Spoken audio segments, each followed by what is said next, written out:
Was it a cartoon? Yeah. Oh, okay. And that was a good thing. And then I started laughing. But you know that booty shaking is inappropriate, huh?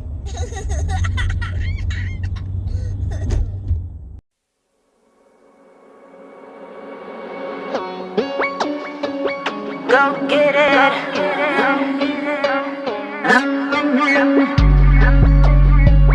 Go get it.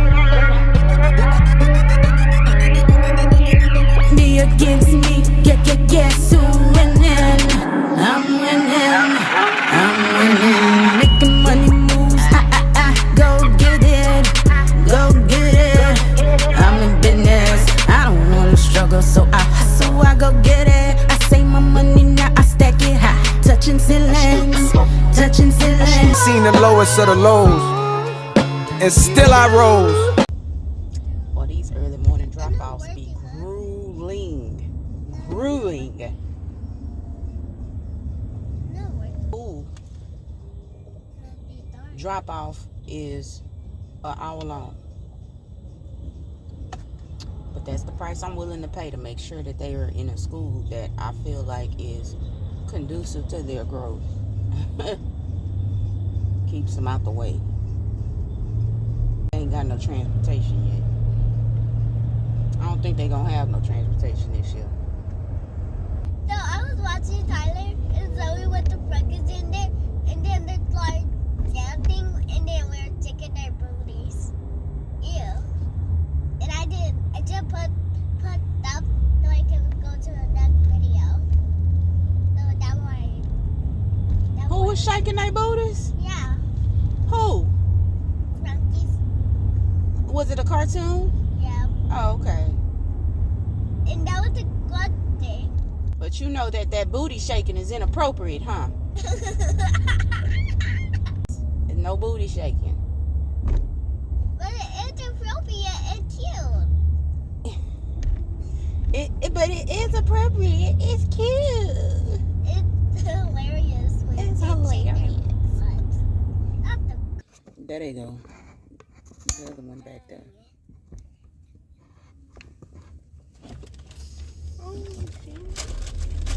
Now you lean over and say hey to the camera. Huh? Lean over and wave. Lean over and wave. Why? Lean over. Wave. Just wave. She did her own hair this morning, y'all. I wanted to show her y'all hair. Look at that. It's cute, ain't it? She did a little bun and everything. Look at it. And so I just let my kids out the car. This is one of my first work today. I'll be working from home today, so I won't be doing too much. Like, I'll just be chilling, making my phone calls, offering my support.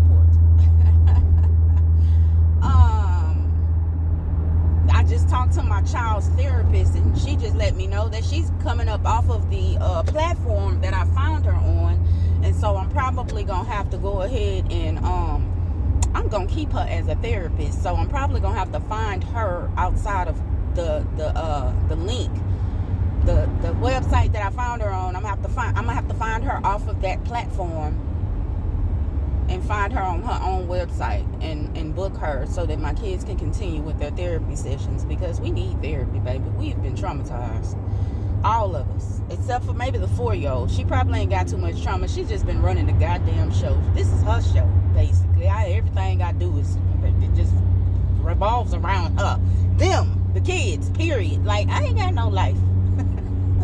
Ooh, wow. I ain't got no life, y'all. I'm a whole mom, man. God damn. You know what I'm saying? Like 4 years ago, I was on this motherfucker crying about not having my kids and not being able to be a part of their life. Now I got them, and I'm just like, shit. This shit hard, man. This ain't no easy shit right here, man. I'm a whole parent. This shit crazy, boy. But I'm grateful that I was able to make it to this space, man.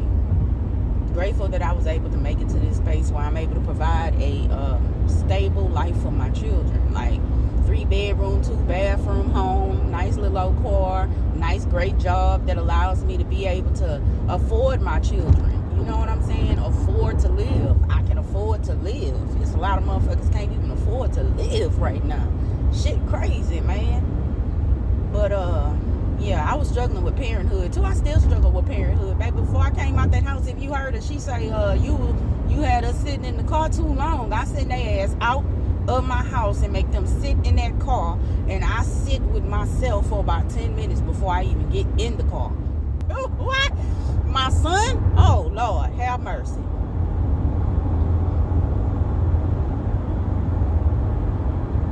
Whew. But he gonna be all right though. He gonna be all right. I'm already on his ass about emotional intelligence, self-control, self-discipline, and telling him that, hey man, that's where your self-esteem gonna come from, man. What you can create through those three things: emotional intelligence, self-control, and self-discipline, man. Some goals, you know, and he's doing well with just that. My son is doing well. Now he 11. I'm gonna check back in with y'all when he turns about 15 and let y'all know what's going on with that, because I don't know. You know, I done already tapped my brother for some help. Hey, say son, listen, when he make about 14, 15, that nigga drop his nuts on me, you gonna have to step in, because I'll send him back to where he came from. Yeah, straight back to the ethers you go. Don't play with me. That's why these niggas really don't be liking black women, because they mamas was like me. It's the programming, really. The programming is something sick, y'all. It's sick, y'all. Yeah, the DNA is sick, y'all. The shit is sick, man. If we just really go back and think about everything that has been done to us to get us to the point where we are right now, man, I don't think we'd be doing no finger pointing if people was really just looking at this shit how it's supposed to be looked at.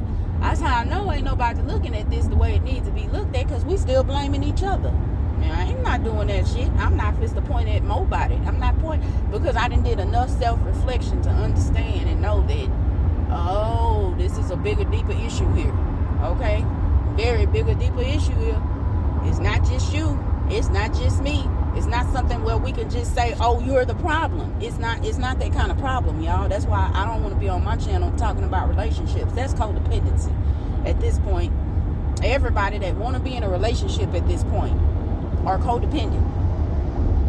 Addicted to sex, possibly have some drug issues like alcohol, marijuana.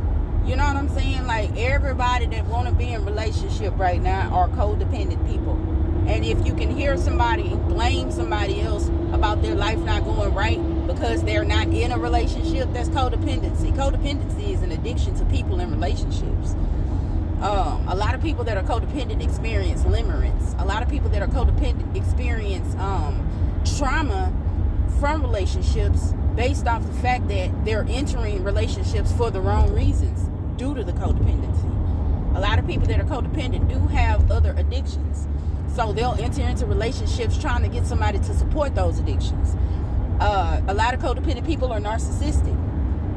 So they enter in relationships only thinking about what it is that they can get out of them. A lot of people are on the same kind of programming and running on the same type of time. And I say people because it go men and women, women and men. It's really not just men, but it's a whole lot more of them that's running on the program than women. Because women are closer, let me say, not closer to God, closer to the spiritual realm than men are. It's easier for women to access the spiritual realm than it is for men. So women don't just be around here living from their lower self on a regular fucking basis. That's not even how we were created. Y'all be living from y'all lower self on a regular goddamn basis, to the point where it's like any woman that decides to be in a relationship with any of you niggas is out of her motherfucking mind right now. Right now, you out your mind trying to get one of them to act right on the program and they under. It's real, and it is programming. You got to think about the mind as a computer system, man, and think about what it is that you're putting in. Input, output, input, output. Yeah, you can even start using terminologies like, bitch, you got a virus going on in your system, bitch. It's a bug, bitch. What you get, you are trying to upload old programming onto a new device. That ain't gonna work. The output ain't gonna be right. It ain't gonna be right.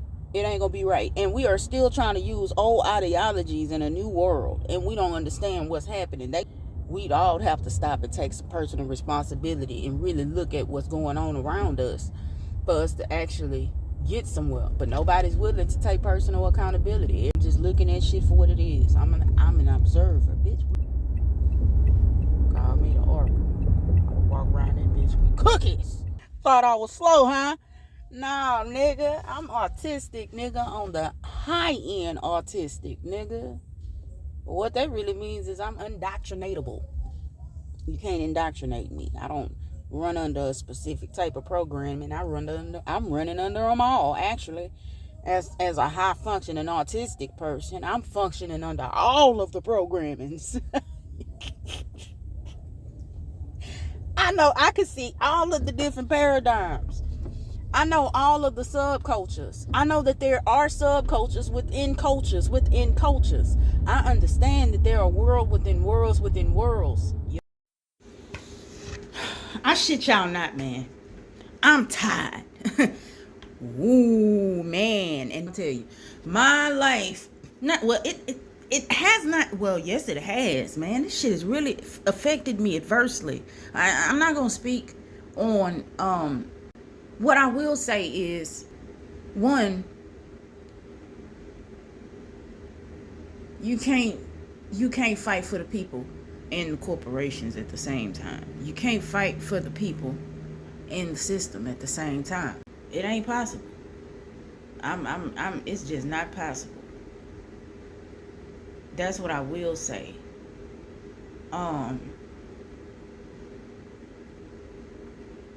This shit here just, man, man. I just been tired, y'all. I ain't gonna lie to y'all. I just been tired. I ain't been trying to come do no videos, baby. I've been tired. I believe it's the lack of empathy that I'm seeing for another human being. And at the same time, understanding why there's a lack of empathy. That's So I've been in therapy, baby. I've been doing therapy sessions. I've been having to do my little therapy sessions. And I love my little therapists. I love doing my therapy sessions because they are really helping me wrap my head around my own thoughts and my own thought process, which is an amazing thing because I think that that's where I had been falling short for so long, not being able to wrap my head around my own thought process or not being able, and as smart as I am and as immense as my vernacular is, I tend to use a lot of colloquial euphemisms to express myself, which people tend to associate with being unintelligent when intelligence has a lot to do with problem solving skills. But nonetheless, I have a huge vernacular. I can express myself with a lot of different terms, but I do that in order to be relatable. Now, where I am in this space right now, like with all everything oh God, it's just so much. Just seeing the lack of empathy and understanding where that's coming from and understanding you cannot support the people and the system at the same time.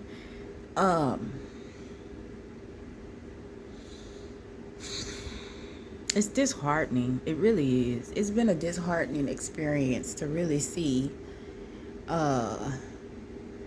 where this is going. To know where this is going and to see that people really ain't even paying attention to where this is really going. And I'm just like, oh, God damn.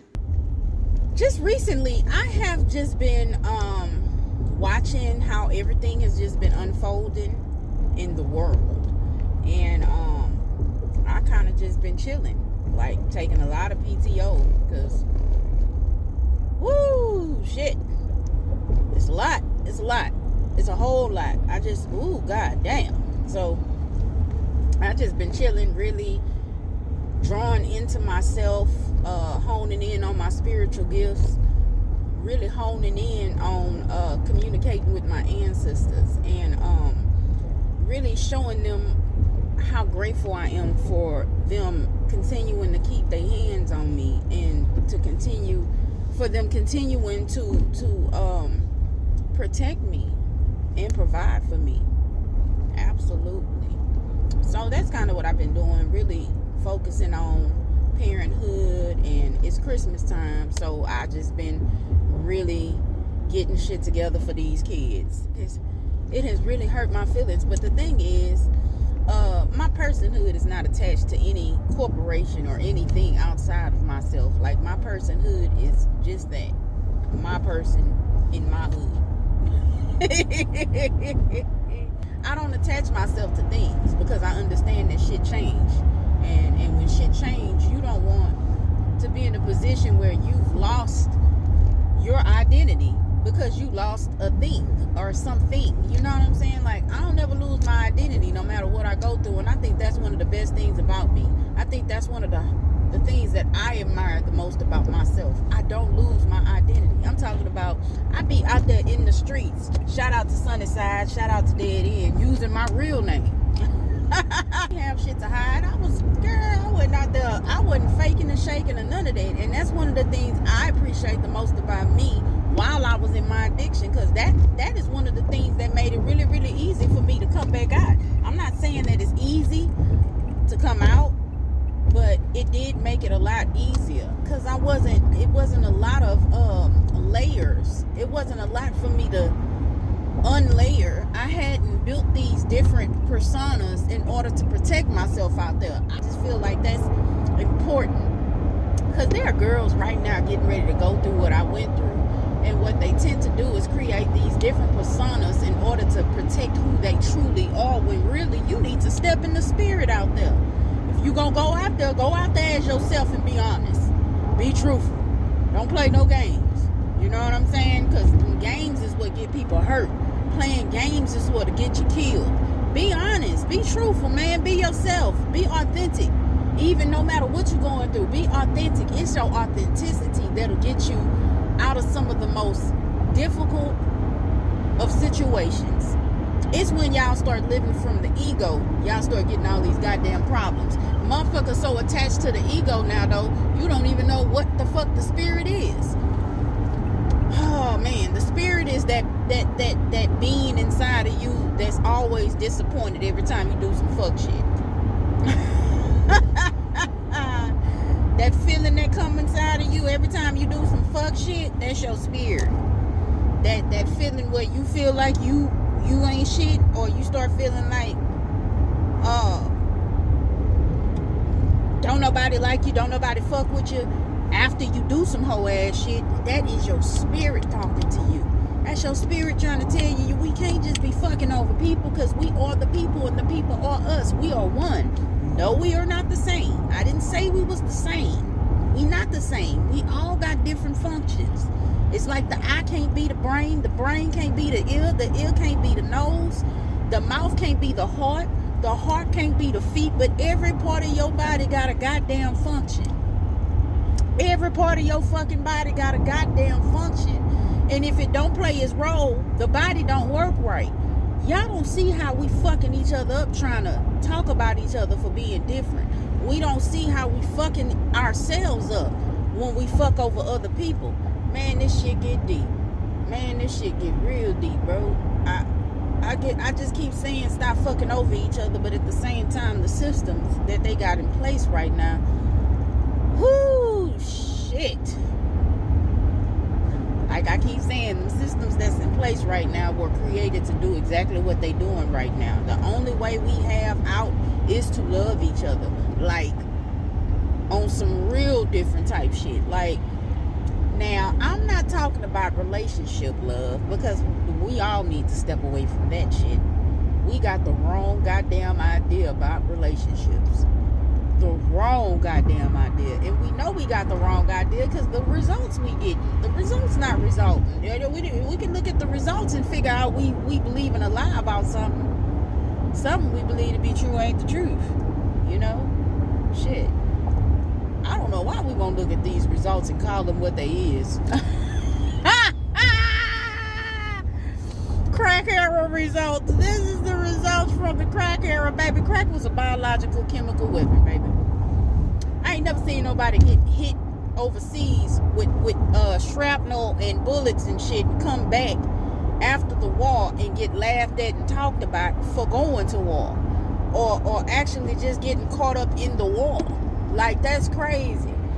Cause that's what we be doing to each other. People that got hit with the bullets of crack and the shrapnels of crack laugh at everybody else that went through that, not realizing that really is the reason why the black community is as down bad as it is right now. We never had a chance to really get the fuck back up. I was born in the 80s. That's when crack hit. I smoked it. How, Sway? I don't know, man. It was available. It was fucking available. So, you know, when you are on certain paths, or you don't have certain guidance, or you're following certain people, you'll end up in situations you never thought you was gonna be in, man. I thought I was gonna be a rapper. I did my first radio interview at 18 on 97.9 The Box. I got my first song played on the radio at 18. Shout out to Mean Green. Appreciate you. And by myself, with no fucking with no manager, with no help, with no assistant. Real far fall. When you get that high up by yourself, and then you look around and realize you don't have no fucking support and nobody to believe in you so that you can take it a little further. Hey, that shit hurt my heart, man. I ain't been the same since 2003, man. I really ain't been the same since I realized I didn't have the proper support in order to get to the level that I wanted to get to. Then went to chasing these niggas, hoping that they would see it in me, and started realizing these niggas stupid. These niggas stupid. And that took on a whole nother life of itself with depression and anxiety. And my early 20s, bro, was just filled with a lot of hurt, pain, and confusion as to why people didn't believe in me, or why nobody thought that I had the ability to do the things that I was doing. I was already doing. Now, at 40, I look back and realize, damn, I should have just believed in myself, and I should have just kept going, bro. I just ain't got the patience to write songs no more. I just ain't in that groove no more. I just don't be feeling it no more like I used to be feeling it. So hopefully I do get back into the groove. But if I was to drop right now, boy, I'd kill the game. And I'm gonna tell you something about voice. You can have somebody say the same fucking thing you said, and it won't hit the same because they don't have your fucking voice. It's as simple as that. It's gonna bring them. Let me say it differently. The frequency in my voice is going to bring them out. I know that. There's also some on the back end that make me feel like I don't really know if I really want to go through the process of being famous and shit. I don't even know if that's something that I even feel like I want to do at this point. I don't really think that that's something that I really want to do. But I do want to still make music. Yeah.